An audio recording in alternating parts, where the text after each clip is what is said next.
संघर्ष करने की इनकी पुरानी परंपरा है। आज शाम तक स्थिति और स्पष्ट होगी। आंदोलन में उतार चढ़ाव आता रहता है। आंदोलन जो हमारे साथ सरकार ने कही, जो 30 किलोमीटर भी हम नहीं जाम दिए, सरकार की ये साजिश है और हमारे आंदोलन है कमज़ोर करने की साजिश है। हम घबराने वाले नहीं, हम किसान हैं। किसान जब खेत में गेहूँ बोवे 6 महीना के लिए बोवे, हम बैठे अभी तो हमें 2 महीना हो।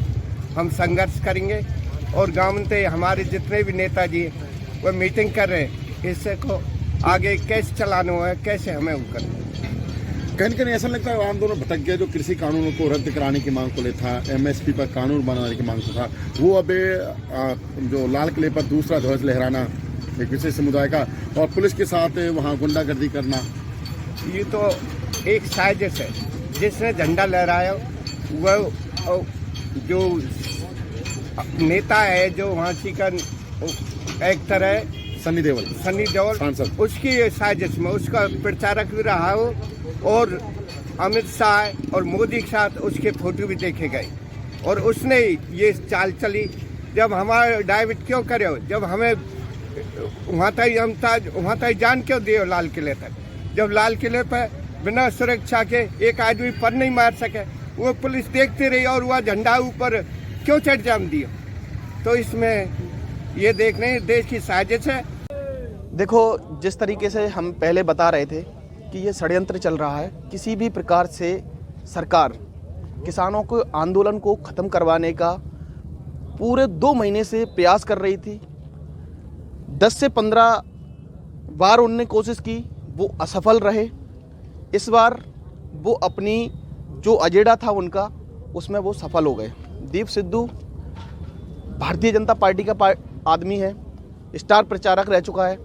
आप सब कुछ समझ सकते हैं। मैं अपने देशवासियों को यह बताना चाह रहा हूं कि यहाँ सिर्फ जो पुलिस ने क्या कहा है, आपने मौके पर आई धरना पुलिस फोर्स बढ़ा दी, क्या कह गई पुलिस? पलवल पुलिस कह रही है कि आप जल्दी से जल्दी ये जगह खाली करिए। हम लोगों ने अभी यहाँ पर उनसे बोला है कि हम इतनी आसानी से पीछे हटने वाले नहीं हैं और हम अभी बात कर रहे हैं, अपने यूनियंस के साथ बात कर रहे हैं, अपने लोगों के साथ बात कर रहे हैं और जब हम बात कर लेंगे उसके बाद आपसे फिर वार्तालाप करेंगे। कुछ लोग तो निकल गए आपकी गाड़ियाँ लेकर, कुछ संख्या काफ़ी कम हो गई है यहाँ पे।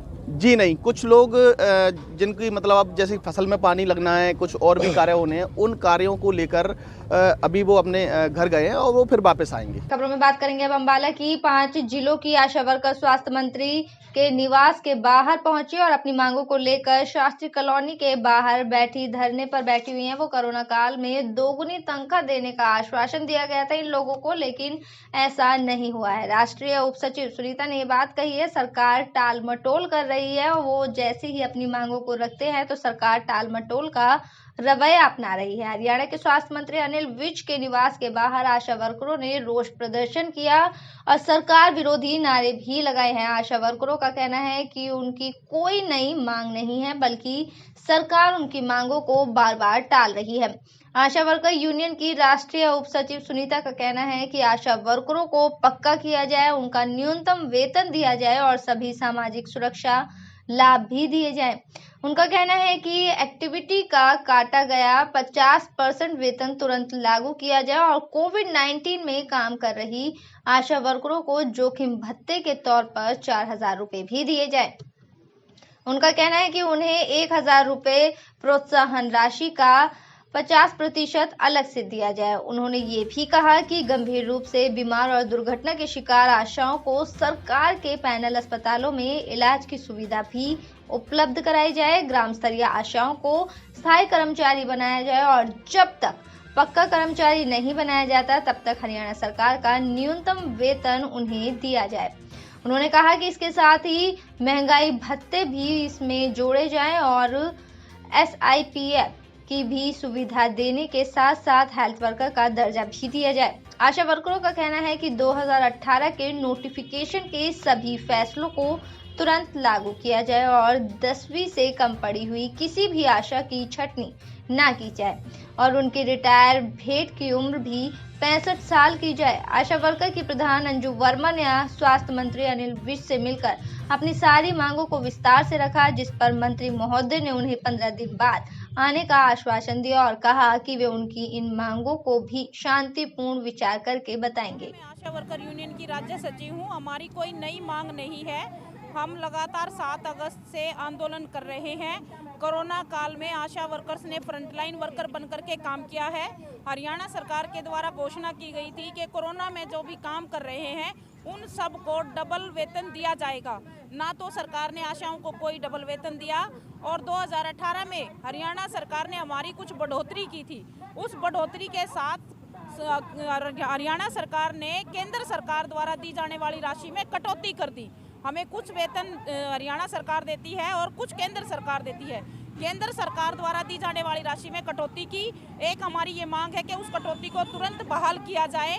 हमारा जो मानदेय हमें सरकार देती है उस मानदेय को महंगाई भत्ते के साथ जोड़ा जाए। हमारी ये मांगे नई नहीं है, ये बहुत लंबे समय से पेंडिंग है और सरकार जो है बार बार हमें आश्वासन देकर के लिखित में चिट्ठी देकर के मुकर रही है।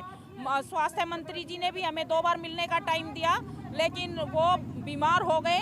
हमारे को हरियाणा के सीएम साहब ने भी मिलने का टाइम दिया, लिखित में चिट्ठी दी और वो भी 2 बार जानबूझ करके बातचीत करने से मुकर गए। कम से कम सरकार एक बार हमारी बात तो सुने। बात हम कोई नई मांग लेकर के नहीं आए हैं, कोई बहुत बड़ी मांग नहीं है जो सरकार ने छल किया है। हम केवल बताना चाहते हैं ये ऐसा हो सकता है कि ये प्रशासन द्वारा किया गया हो, इसमें सरकार इन्वॉल्व ना हो, लेकिन एक बार सरकार हमारी बात सुने। सरकार तो बात सुनने को ही तैयार नहीं है। इससे तमाम आशाओं में रोष है। इतनी सर्दी में और जब देश में आज ऐसा माहौल है, तब महिलाओं को ऐसे माहौल में घर से निकल करके और 200-200 किलोमीटर 300-300 किलोमीटर आना पड़ा है, तो इससे ज़्यादा शर्म की बात और हरियाणा सरकार के लिए क्या हो सकती है। कौन कौन से जिलों से आए? आज ये मुख्य रूप से अम्बाला, पंचकूला और कुरुक्षेत्र, यमुनानगर और एक हमारे जो राज्य कमेटी है पूरे हरियाणा से वो साथी आए हैं। हमने जो नज़दीकी ब्लॉक थे यहाँ के हालात को देखते हुए अपने प्रोग्राम को हमने छोटा करने का निर्णय। बढ़ते अगली खबर की और बीते दिन किसान आंदोलन के नाम पर देश की राजधानी दिल्ली में हुई हिंसा के बाद रेवाड़ी में भी किसानों का गुस्सा फूट पड़ा है।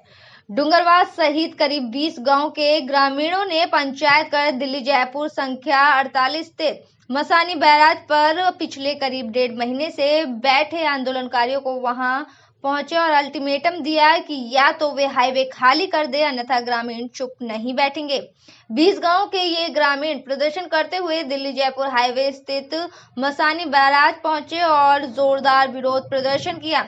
हाईवे पर भारी संख्या में ग्रामीणों को आता देख पुलिस प्रशासन भी वहां पहुंचा। आंदोलनकारियों व ग्रामीणों के बीच बातचीत के दौरान तनाव की स्थिति पैदा होते देख पुलिस प्रशासन ने ग्रामीणों को एक तरफ बुलाकर उनकी बात सुनी और आंदोलनकारियों से भी हाईवे को खाली करने को कहा है। किसान आंदोलन के नाम पर बीते दिनों देश की राजधानी में जो घिनौना कृत्य आंदोलनकारियों ने किया वो बेहद ही शर्मनाक है। इसी के चलते ग्रामीणों ने भारी रोष और पुलिस से मिले और आश्वासन के बाद ही ग्रामीण शांत हुए।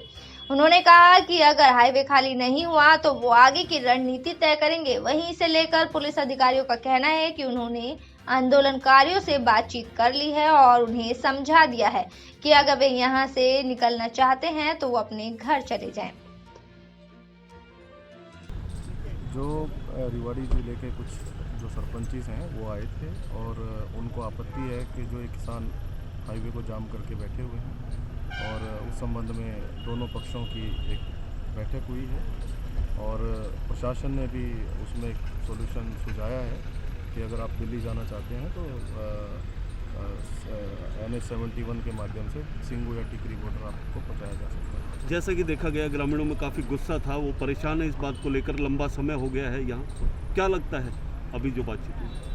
प्रशासन की तो यही कोशिश है कि जो भी माहौल है वो पीसफुल रहे। खबरों में बात करेंगे अब यूपी की। योगी पुलिस के सामने दबंगों ने युवक को जमकर पीटा। दबंगों की दबंगाई के आगे योगी पुलिस नतमस्तक हुई। दबंग युवक को पीटते रहे और पुलिस मूक दर्शक वहां मौजूद खड़ी सब कुछ देखती रही। पुलिस की मौजूदगी में दबंगों ने युवक को जमकर पीटा। युवकों की मारपीट का वीडियो सोशल मीडिया पर जमकर वायरल हो रहा है। बता दें कि ड्रिल मशीन ठीक कराने गए युवक की पैसों के लेन देन को लेकर जरा सा विवाद हुआ और पीड़ित पक्ष के ही युवक को पुलिस ने थाने में बंद किया है। सत्ताधारी नेता के दबाव में पीड़ित को थाने में बंद किया गया है। ये सारा मामला थाना एतमादुल्ला के टेढ़ी बगिया का है।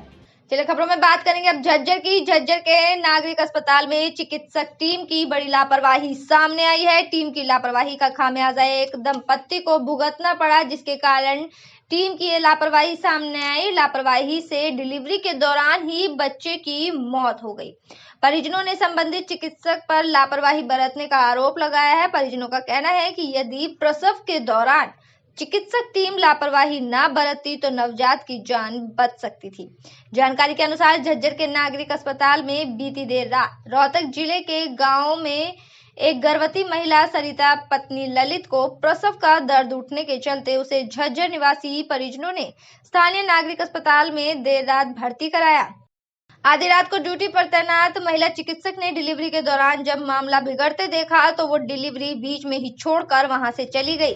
आरोप है कि काफी देर तक बच्चे को संभाला नहीं गया, जिसकी वजह से बच्चे की मौत हो गई। परिजनों का ये भी आरोप है कि उन्होंने रिसेप्शन पर बैठे कर्मचारी को भी मामले से अवगत कराया, लेकिन उन्होंने भी बजाय मदद करने के मामले पर मजाक बना दिया।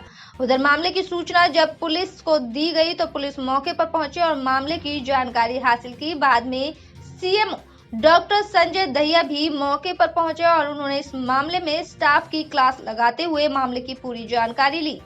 सीएमओ का कहना है कि मामले की जांच के लिए एक कमेटी बना दी गई है। जैसे ही जांच पूरी होती है तो इस मामले में जो कर्मचारी या फिर चिकित्सक दोषी पाए जाते हैं उन सभी के खिलाफ सख्त से सख्त कार्यवाही की जाएगी।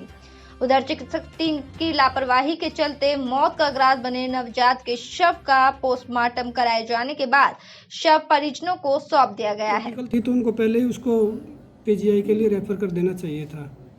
नहीं, देखो पता क्या होता है, हमें ये देखना होता है, जैसे ऑनरेबल सुप्रीम कोर्ट की गाइडलाइंस भी है कि नेग्लिजेंस है कि नहीं। सिविल हॉस्पिटल से शिकायत मिली थी, उस मामले में जांच चल रही है। जो दोषी होगा उसके खिलाफ कार्रवाई अमल में लाई जाएगी।